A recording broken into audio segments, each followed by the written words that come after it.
ဟုတ်ကဲ့ကျွန်မရှိတစ်ခေါက်ကပေါ့နော်ဖွင့်ပြလမ်းညွှန်စာအုပ်ကလေးကိုကျွန်မ sharing လုပ်ပေးတာပေါ့နော်အဲ့လိုလုပ်ပေးတာကျွန်မမွေးစားကနေတလားအရွယ်မှာရှိတဲ့ပထမဦးဆုံးကျွန်မဘာလို့လုပ်ပေးရလဲဆိုရင်စက်သားကြီးဖွင့်ပြမှုစက်သားကြီးဖွင့်ပြမှုရဲ့စက်သားရဲ့ဖွင့်ပြမှုရဲ့ပြီးပြီပေါ့နော်အခုတစ်ခါမှာဘာလဲဆိုလို့ရှိရင်ဘာသာစကားပါကျမတို့ဘာသာစကားဆိုတာကနှစ်မျိုးရှိပါတယ်ဘာသာစကားဖွင့်ပြမှုမှာဖြစ်ချင်တာကိုလည်းပြောနိုင်ရမယ်ပြောတာကိုလည်းနားလည်ရမယ်ပေါ့နော်ကျမတို့ပြောတာကိုနားလည်တယ်ဆိုတာကခလေးကအတန်ကြားရင်လှုပ်ဆော်လာခန္ဓာကိုယ်လေးလှုပ်လှုပ်ရှားရှားဖြစ်လာပေါ့နော်ဖြစ်ချင်တာကိုပြောတတ်တာတော့ကူကူဦးဦးဒီမျိုးအတန်လေးတွေစထွက်တာပေါ့နော်ဟုတ်ပြီဒါဆိုရင်ကျမတို့ကြွက်သားကြီးကြွက်သားငယ်ဘာသာစကားဖွင့်ပြမှုနှစ်မျိုးပြီးတော့နောက်တစ်ခုကဘာလဲဆိုမိမိကိုယ်ကိုစောင့်ရှောက်နိုင်ခြင်းမိမိကိုယ်ကိုစောင့်ရှောက်နိုင်ခြင်းအကြောင်းကျမတို့လူမှုဆက်ဆံပြီးတော့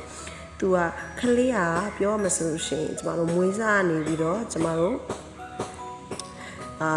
ဒီတလအရွယ်မှာပေါ့နော်မွေးစားကနေစပြီးတလအရွယ်မှာဆိုရင်ကျမတို့ခလေးကကိုယ်လာပြီးမြူတဲ့လာပြီးပြောတဲ့သူရဲ့မျက်နှာလေးကိုတစ်စက္ကန့်လောက်သူကြည့်ရမယ်ပေါ့နော်ကြည့်နိုင်ရမယ်ပေါ့ဒါမျိုးဆိုလို့ရှိရင်ဒါကကိုယ့်ရဲ့ကလေးကပြောမဆိုလို့ရှိရင်တော့ကိုယ့်ရဲ့ baby လေးကပုံမှန်ပဲပေါ့အဲ့လိုမှမဟုတ်ဘူးအဲ့ဒါလေးတွေကကြတော့မလုပ်သေးဘူးဒီချိန်ရေးဆိုပြောတဲ့အခါမှာလဲစိတ်မပူပါနဲ့ကျမတို့အ ਨੇ ဆုံးအခုဒီဖွင့်ပြမှုတွေပြောတဲ့စီမှာအ ਨੇ ဆုံး3လလောက်တော့ကျမတို့နောက်ကျခွင့်တော့ရှိတာပေါ့ဒါပေမဲ့3လထက်ကျော်ရင်တော့မေမေတို့အနေနဲ့တေးသေးချာချာလေးဂယုစိုက်ပြီးတော့တေးချာကလေးကိုတကယ်လို့မလုပ်တတ်သေးဘူးဆိုလို့ရှိရင်လည်းကျမတို့ဒါလေးတွေကိုကြည်ပေးရမှာဖြစ်ပါတယ်ကျမနောက်တစ်ခေါက်ပြန်ပြောပါမယ်ပေါ့နော်ကြွက်သားကြီးဖွင့်ပြမှုမှောက်ရက်ကနေပြီးတော့ခေါင်းထောင်နဲ့ဘေးလဲနိုင်တယ်ကြွက်သားငယ်ဖွင့်ပြမှုเนาะဘေးကအယုတ်ကလေးကြည့်ပြီးရှေ့သို့ဘေးကအယုတ်ကလေးရွှေ့လိုက်တဲ့ခါကျရင်လိုက်ကြည့်ရဲเนาะပြီးတဲ့အခါမှာနောက်တစ်ခုကကျတော့ကျမတို့ဘာသာစကားပြောတာကိုနားလည်မယ်အတန်ကြားရင်လှုပ်ရှားခန္ဓာကိုယ်လှုပ်ရှားတတ်မယ်ပြီးကူအတန်လေးတွေထွက်တက်လာပြီဟုတ်ပြီမျက်နှာလေးကို2စက္ကန့်လောက်ကြည့်ဟုတ်ပြီဒါဆိုလို့ဟုတ်ပြီကျမစောစောနာပြောသွားတယ်ပေါ့နော်ဖွင့်ပြလမ်းညွှန်စာအုပ်ကလေးတွေအတိုင်းကိုကျမအခုပြောတဲ့ဟာကတော့